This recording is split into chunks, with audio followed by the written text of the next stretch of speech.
Hi, I'm Gomathi K. This is my little video about the module 1 and module 2 of whatever we learned so far in our literacy. So, when I read the module 1 and module 2, I started connecting well with the curriculum which we use in our school Amplify. So the skill reading components like Scarborough's reading rope has all those elements like language comprehension and then word recognition supports, all those things we do in our curriculum that are embedded in Amplify. I'm able to really connect each thing when I'm trying to read in the module. For example, background knowledge in our language comprehension. This is something I want to share recently with a class I taught. So, before we go to the new lesson in any of the unit, we try to bring in the background knowledge from the students. In one of the knowledge lesson, when I was teaching, the teacher gave me subplans and then I was teaching the lesson. When I was going through the slides and asked the students about what they have learned so far in the lesson, they were not able to say. I started wondering what is going on. So I went to the previous lesson and then opened up the slides and started asking the questions about the slides. Then students were halfway through and said that the lesson was mid stopped because of the time. So the teacher was not able to give me the directions of those things in the subplans. So the background, checking the background knowledge from students was very helpful for me to know how much they have learned so far and how should I plan my instruction. So I revised my instruction by going to that particular lesson and completing the lesson and then going to the next one. That's how I realized background knowledge was very much important for students to know what they have already learned to what they are going to learn. And vocabulary. If you see vocabulary, the vocabulary is something we always start with before doing a read aloud in knowledge or science or in language arts skills. So in those parts, learning about the vocabulary words. So we go through the vocabulary word and then we talk about the how it is said by choral saying by all the class. I do, they do, and then we talk about the meaning, and we try to when we read the stories we try to see where that vocabulary word was actually used in the read aloud. And these vocabulary words were displayed in the classroom for each unit. What are those they were learning in in that particular unit, and this with some illustrations. So that is very helpful for the students to use those vocabulary whenever they do the writing, which they have reference.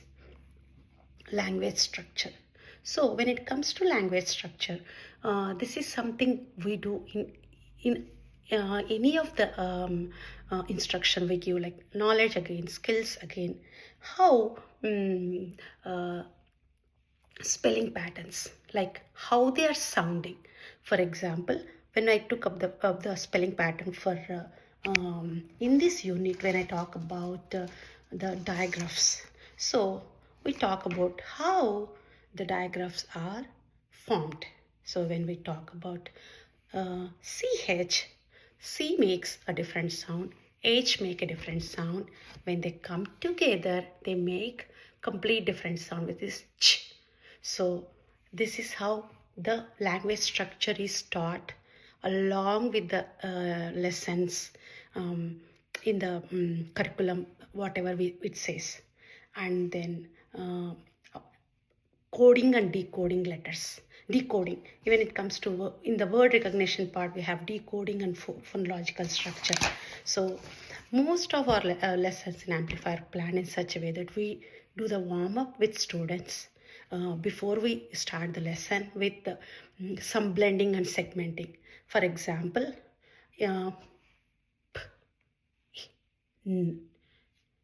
let's blend this and see what word did we get. Pin. Similarly, we do segmenting. For example, let's say the word hand. What did I say? Hand. How many sounds do we have in the word hand? Let's count and see.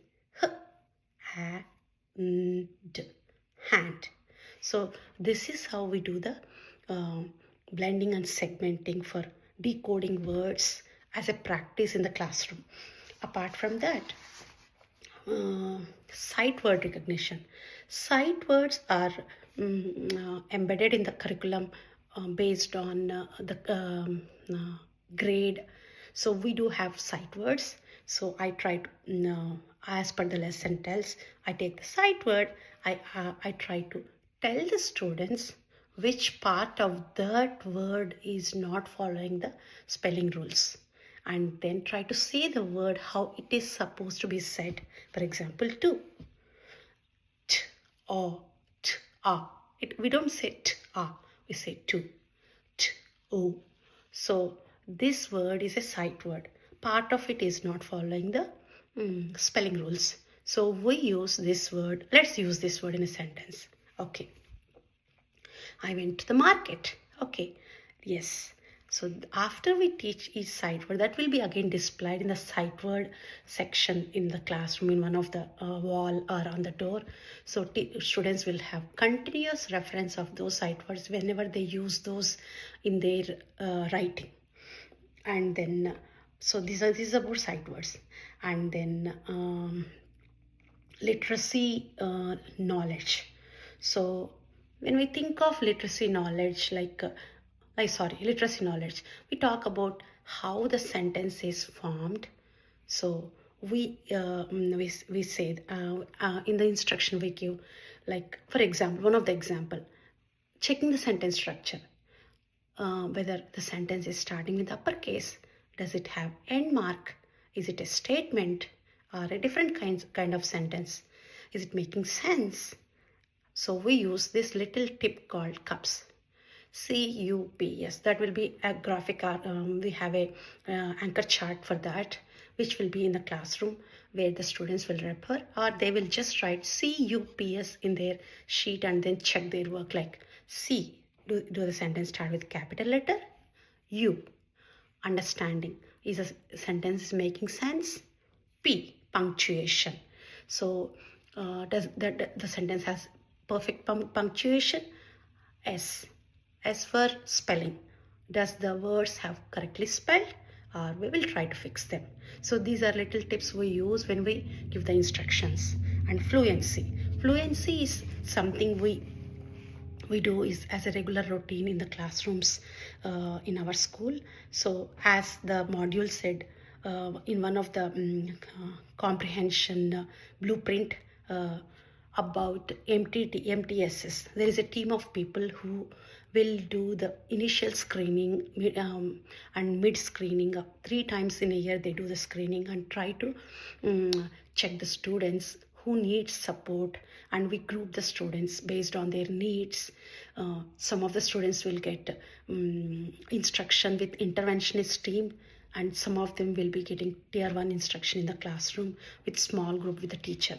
So tier 1 is something that classroom teacher in the class, it gives with, for example, we give so many elements, like if they are having difficulties with spellings, decoding, phonological awareness, or language literacy knowledge, or whatever they have, we try to pull those students in particular times we have, and then we give instruction. Fluency is one of the things we regularly give, like they read a story or a article, they check the time, 1 minute, how many words they were able to read, and then we pair up. First the teacher will model, the students will read along with the teacher, then we pair up with partners, the students will pair up with partners, and then they try to read to each other by checking by tracking the number of words per minute and how many mistakes they did, and they try to do that calculation of total words per read and how many mistakes they did, how many words net they were able to read in a minute.